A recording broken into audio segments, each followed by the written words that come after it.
Ammamma 7th anniversary Dhamaka offers. Shop 599, win 777 exclusive prizes.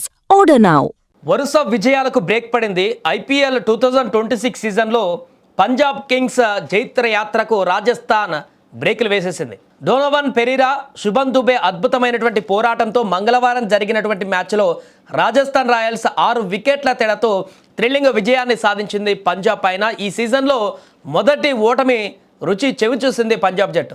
Ferreira, Dubey కేవలం 32 బంతుల్లోనే 77 పరుగుల అజేయ భాగస్వామ్యం నెలకొల్పి ఓటమి అంచున ఉన్నటువంటి జట్టును విజయ తీరాలకు చేర్చారు.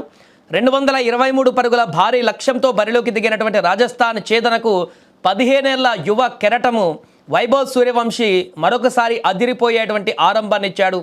హర్షదీప్ సింగ్ వేసిన తొలి ఓవర్లోనే 6-4 బాది 14 పరుగులు రాబట్టాడు. కేవలం 16 బంతుల్లోనే 3 4లు 5 సిక్సర్లతో 43 పరుగులు చేసి పెను విధ్వంసం సృష్టించేటువంటి పరిణామానికి దారితీసిండు వైభవ్ సూర్యవంశీ. ఇక ఈ క్రమంలోనే ఐపీఎల్ సీజన్లో అత్యంత వేగంగా 167 బంతుల్లోనే 400 పరుగులు పూర్తి చేసినటువంటి ఆటగాడిగా కూడా రికార్డు సృష్టించాడు వైభవ్ సూర్యవంశీ. ఇక వైభవ్ అవుట్ అయినాక జైస్వాల్ తను కూడా 51 పరుగులు బాధ్యత తీసుకున్నాడు. ఆ తర్వాత పంజాబ్ స్పిన్నర్ యుజ్వేంద్ర చాహల్ విజృంభించి బౌలింగ్ చేయడంతో జైస్వాల్, రియాన్ పరాగ్, ధ్రువ్ జురెల్ వీరు వికెట్లను తీసేశాడు. 3 వికెట్లు తీశాడు. రాజస్థాన్ దెబ్బకొట్టాడు. దీంతో ఒక దశలో రాజస్థాన్ విజయానికి 52 బంతుల్లో 100 పరుగులు అవసరమయ్యాయి.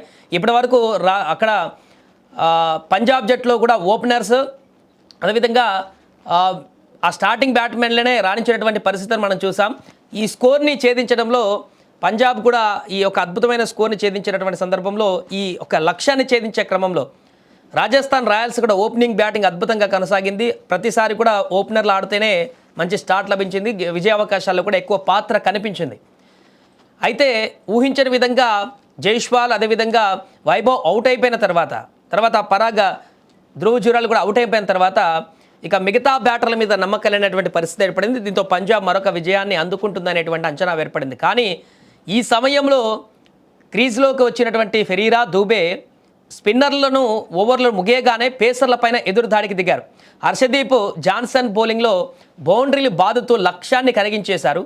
చివరి వరకు నిలబడి 19.2 ఓవర్లలోనే జట్టును విజయానికి తీసుకువెళ్ళిపోయారు. అంతకుముందు బ్యాటింగ్ చేస్తున్న పంజాబ్ కింగ్స్ మార్కస్ స్టైనిస్ అద్భుతంగా రాణించాడు. చివరిలో 22 బంతుల్లోనే 62 పరుగులు చేశాడు. మెరుపు ఇన్నింగ్స్ ఆడాడు. ప్రభు సిమ్రాన్ తను కూడా 59 అర్ధశతకంతో రాణించడంతో 20 ఓవర్లలో 222 పరుగులు చేసింది పంజాబ్. మొదట మంచి స్కోరే వచ్చేసింది. మ్యాచ్ అనంతరం పంజాబ్ కెప్టెన్ శ్రేయస్ అయ్యర్ మాట్లాడుతూ 222 పరుగులు మంచి స్కోరే, కానీ ఫెరీరా, దుబే అద్భుతంగా ఆడారు. మా బౌలర్లు ప్రణాళికలను సరిగ్గా అమలు చేయలేకపోయారు. ఈ ఓటమి మాకు గుణపాఠం నేర్పుతుంది అని పేర్కొన్నాడు. తొలి మ్యాచ్ ఆడినటువంటి హర్ప్రీత్ బ్రార్ 4 ఓవర్లో 25 పరుగులే ఇచ్చి అద్భుతంగా బౌలింగ్ చేశాడు. తాను కూడా కట్టడి చేయడంలో చాలా సక్సెస్ అయ్యాడు రాజస్థాన్ రాయల్స్ బ్యాట్స్మెన్స్ని.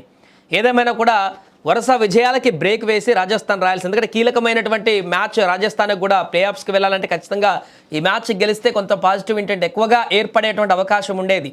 ఓడిపోతే ఇంకా సంక్లిష్టంగా మారి మిగతా మ్యాచ్ల మీద డిపెండ్ అయ్యాల్సిన పరిస్థితి వచ్చేది. కానీ ఈ విజయంతో కొంత రిలాక్స్ మోడ్లోకి వెళ్ళేటువంటి పరిస్థితి ఏర్పడింది. ఇప్పుడు పాయింట్ పట్టికలో కూడా 3వ స్థానానికి చేరుకున్న రాజస్థాన్ రాయల్స్.